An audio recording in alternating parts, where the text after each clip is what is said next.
Good afternoon and welcome to today's Lunch and Learn. Today's topic is going to be e-signatures, and my name is Paige Parker. I'm the Senior Professional Learning Coach here at eduphoria, and we're going to talk about setting up e-signatures and also using them and some of the pitfalls that you might find as you go through the process. So I'm going to start with enabling e-signatures. It is a three-step process. So we're going to start with enabling the signatures at the district level. To do that, we're going to go into the management app. So I'm going to click over to my login here, and I'm logged in as an administrator for the district. So I see the management app as one of the options on my login screen. So I'm going to click on management, and I'm going to go to the district settings over on the left. If you're not the person in your district who has access to the management piece, you might want to find out who does. If you don't have electronic signatures on, make sure that they know that it does have to be turned on here first. So when I go to district settings, you'll notice that there are tabs across the top. There is an electronic signatures tab. And right now mine is saying disable electronic signatures because I already have it on. If yours is not turned on, then that button is going to say enable electronic signatures, and you will click on that button, and then it's going to ask for a confirmation that you know that you are turning this on at the district level. And so you'll make sure that you confirm that, and then once it switches over and says disable, that means it is in the enabled state. So now you're able to turn on those electronic signatures in other places in your system. And then I would want to save that if this was the first time I'd made that change before I leave the management app. So that is step one of the process, going into the district level management app and enabling them for the district. So they can't be turned on anywhere else until they have been turned on at the district level. The second step in the process is enabling signatures at the application level. So I'm going to go back into my system. I'm going to switch over to Formspace first, because you can use electronic signatures in a couple of places, and Formspace is one of them. So I'm going to go over to my Formspace forms, and I'm going to go to the Manage tab. Again, I'm in as an administrator, so I have the ability to manage how the application is used in my district. So when I'm on the Manage tab, I will see another option that says Management. And then I can go into general options. And when I go to general options, there will be an option here under electronic signatures to enable electronic signatures for this application. So I'm going to turn on electronic signatures for Formspace in my district. And so once I turn on those signatures, it can be added to any of the forms. I will give you an example. I'm going to go into my district forms. And under general forms, I have one that I'm going to show today called morning announcement submission. We're going to fill that one out because it's a past one to fill out. But if I go under my settings, for each individual form, you will have an option under settings to turn on electronic signatures for that form. So turning them on at the district level doesn't automatically turn them on for each application, and turning it on for the application doesn't turn it on for each individual document. So I'm going to turn it on at the document level or the template level. That's my step number 3, which I didn't come back and show, but we're enabling at the template level. So for each individual form, I would want to go in and turn on electronic signatures. I may not want electronic signatures on all of my forms, but for the ones that I do, I have to go individually and turn that on, and then I'm going to publish with my changes. And then I can go to Strive, which is where a lot of districts are using electronic signatures now. And when I go to Strive, if I am the Strive administrator, I'll go to Settings and Appraisal Settings. Under General Options for Strive, I'm going to come over and look at my Electronic Signatures tab. Mine is already checked, so I know that I'm good to go. It's turned on at the district level. It's turned on at my application level. And then I would want to go to my individual documents. So I'm going to go to my evaluation templates, observation documents, and then go into the observation itself. And when I select that document, I'm going to go over here to the right under template options. And under template options, I have a checkbox for enable electronic signatures. So I have turned it on at the district level. Then I double checked to make sure that it was turned on at the application level under general options. I went and made sure it was turned on there. And then I would go to each individual template where I want to use a signature and make sure under template options that enable electronic signatures is turned on for that document. Now, if I look at the post-observation conference document in my system, it does not require a signature. Oh, it does. It usually doesn't. So I've been playing around in there with something. Usually I don't have a signature on my pre or post. So here's my pre. It does not require a signature. That's entirely up to the district, which documents you want to have your users sign. Some districts have their walkthrough signed, some districts don't. One of the things to consider is that a signature is a two-step process. So after the walkthrough is completed, the appraiser has to click the Let Staff View, then the user has to sign it, and then the appraiser has to sign it. So, you need to consider how many walkthroughs, how many signatures that's going to be for everybody, and then what is the information on that document, and is that what you want them to sign off on. So I'm going to go on to the second part of the process. After you have set everything up in your system and you have your templates set to be enabling the electronic signatures, now it's time for your users to actually sign a document. So I'm logging in now as a teacher, and I'm going to go first to an observation. So I'll come over here to Strive, and I have had an observation done. Here it is. It's telling me when it was created and that an electronic signature is required. So I can click on that observation to view it. I can see everything that my administrator put in there, so I can see what my ratings look like. And then up in the upper right-hand corner, I'm going to have an icon that says sign. And I'm going to click to sign the document, and I'm going to get an error message. And I did this on purpose because this is the most common question we get about electronic signatures. I have someone who's trying to sign a document, and it says they can't do it. It says invalid profile for signatures.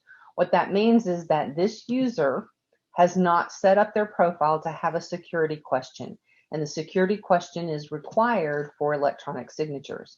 So this user needs to go up to their profile. They can access it from here within any of the applications, or if I'm on the main page, I have a button up here that says profile, and I have a button down here that says my profile. So I can get to it any of those ways. The question does not have to be, it will stay. The question doesn't disappear after a year. I got a question in the Q&A section about whether it has to be updated yearly. They should go through the process annually at the very least. So there is a way, and I'll show at the very end, a way for you to force them to go through that process to update their profile. That is how often you do it is a district choice, but you can have them do it as often as you need to. So I'm going to go to the profile, and I will see my username, my email, my campus designation. I don't need to change any of that. I'm going to click on the next button. I am set to be a teacher. I don't need to change that. It should be showing me as I'm going to have to redo my my designation, my subject and grade level, because it's not finding those for me. And then the last question in my profile check is going to be my security question. And I have a whole list of questions that I can use. I can choose whichever one I want, just like you have for your banks. And I will type in the answer to my security question. One of the things that I recommend that districts share is that it is case sensitive on the answer. So I always put all of my answers in lowercase. That way I don't have to try to remember if I capitalize something at the beginning or not, but it is going to be case sensitive on your password. So I'm going to save my changes.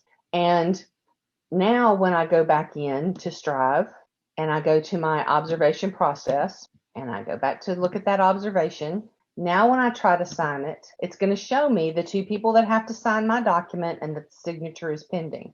So I'm going to go in and I would just use my same credentials, my username, and then my nickname question that I just entered. I will enter that as well. So my username and password for logging into eduphoria, and then the answer to my security question. It's going to show me the security question that I chose. So I don't have to remember which question I picked. It'll show me that. I just have to enter the answer that I gave and then click electronically sign the document.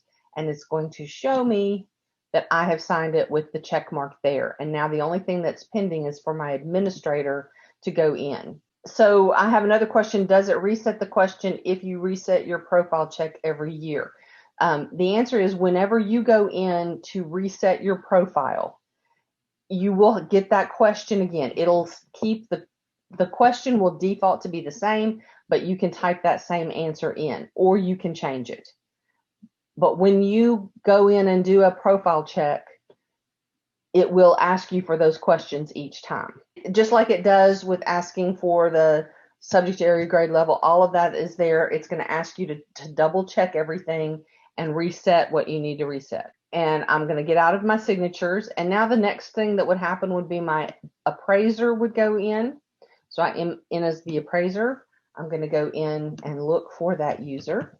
And I can view the signatures and see that the user, Milo, has signed it. So I can click to sign the document here. I would enter my username and password, and again, the answer to the security question, and that would sign the document for me. So that's the process. 99% of the time when we have issues, it's because one or both of the users don't have their profile set up with a security question.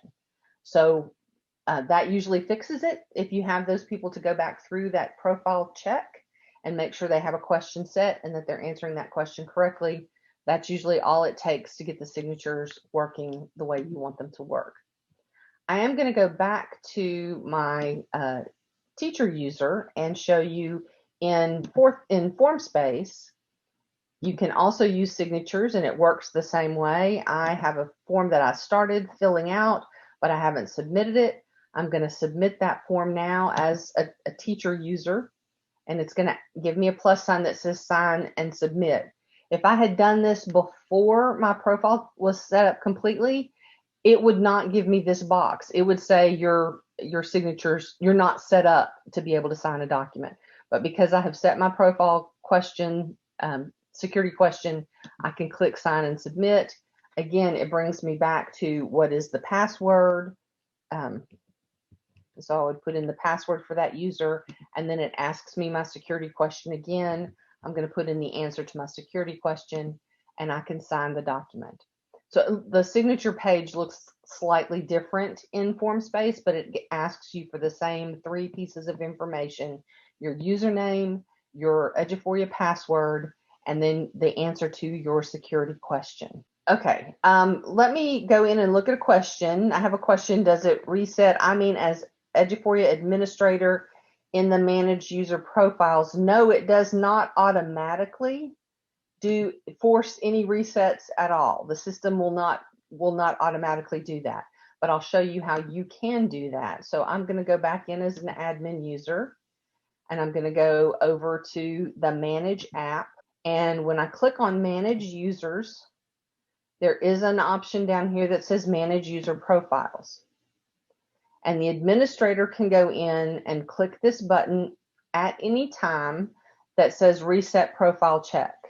And if you do that, then the next time somebody logs into your system, before they can do anything, before they even get to the main page, as soon as they put in their username and password, it's going to take them straight to their profile. And they'll have to go through and update that profile before they can get into eduphoria. What I would recommend is sending out an email telling your users on Monday when you log back in, you will have to reset your profile. Be sure you check your location, check your settings, update your security question. Give them whatever information you want to include in that so that they know it's coming, because then after you click the button, the next time they log in, they'll have to go through that profile wizard, and they may wonder why they're being forced to go through that profile wizard again if they don't get a little heads up. But that's how you can make that happen, resetting that profile check. It can happen at the beginning of the year. It can happen at the beginning of each semester. It depends on how much transition you have with users back and forth within your district. But whatever works for you, you can go in and do that reset profile check. But that is a manual change. There's nothing that forces them to update their profile check on an annual basis or anything like that. It's something that the manager needs to go in and do. Thank you, Cynthia. She answered, we do that every year to ensure that teachers set their security question. And that's a very good thing to do, especially if you have new users coming in. If they're getting created through Active Directory, they will not have that security question. They need to go to their profile and create that security question. So they may have gotten a new account and just don't even know they were supposed to go in and do anything else to that. So having them go to the manage piece, go to manage user profiles, and then reset profile check is a good way to get everybody up to speed, to make sure everybody has that security question in there. And then you can force them through that update on whatever time frame works for your district. I also wanted to show you in our online help where you can find additional information that you can either share with your users or that you can go back to after this session. You'll get to our online help, or you can access it with the help button from anywhere within the system. If you come in and click on System Management, that's where you're going to find an article about signatures. So I'm going to scroll down to the System Management section and look at all of my articles there. And then you'll find one here that says Enable Electronic Signatures. That's going to walk you through the entire process of going in and turning it on at the district level. It also shows you how to turn it on in each of the applications. This is that agreement I was telling you. If yours wasn't turned on after you click Enable, you're going to have to sign that you agree that you've read this little agreement. This is what it looks like and everything that it says, so you can be prepared before you go in. And then you can go, it shows you how to go into Strive and turn it on, and how to go into Formspace and turn it on. And then you would make sure that your staff members have selected their security question. So this article kind of goes over all of the pieces that we've talked about today.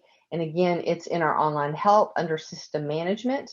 I appreciate your time today. If you have any questions that come up after today's session, you can always email us at training@eduphoria.net. I do want to go in and show you one thing, since we have 8 minutes left on our clock. I'm going to go into Strive as my end user. And let's say I signed a document, and I've been thinking about it, stewing about it, and I'm a little concerned about that now. I can go in as the staff member, and I can clear my signature to sign it again later on. So if I say, yeah, I'm not going to sign it now my signature is back to pending. So if I signed it prematurely, I can clear it. If my administrator had already signed it, I would not be able to unsign my document. So as an end user, I can sign it and unsign it and sign it again up until the point when my administrator signs. Once both signatures are intact, that document is locked in. And so those signatures can't be changed at that point. The document can't be edited at that point. Jim says they won't show on reports as completed if both are not signed. That's a really good question, or thing to point out. I do want to show you one thing. So let me go over to my admin, and I'm going to go into Strive. If we're talking about Strive documents, one of the things that you can do in reporting is go to your appraisal reports and choose the evaluation status report, not the process status, but the status report, and then choose detailed by appraiser. The summary by school report gives you one line per user, and it just gives you the numbers of documents that they've had. But the detailed by appraiser document is going to give you information with dates And so I think that's going to be helpful to you. Let me get this out of my way so I can select just one campus. And then I'm going to click submit.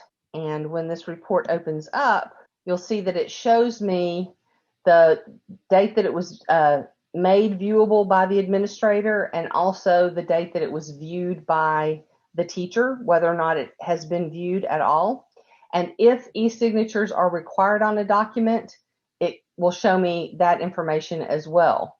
And so I can go in also and look at the end of the year at my unsigned documents and say which ones require a signature, and it will show me whether or not they have been signed, and it will show me by both. It will show me if they've been signed by the end user and if they've been signed by the appraiser. So I can see when the appraiser signed and when the staff signed or didn't sign. So that will help you to know if you've gotten all of your signatures in. This one is the unsigned documents report. And I do recommend running that one at the end of the year, but it can be run at any time. Thank you, and I hope to see you at our next Lunch and Learn. Have a great day.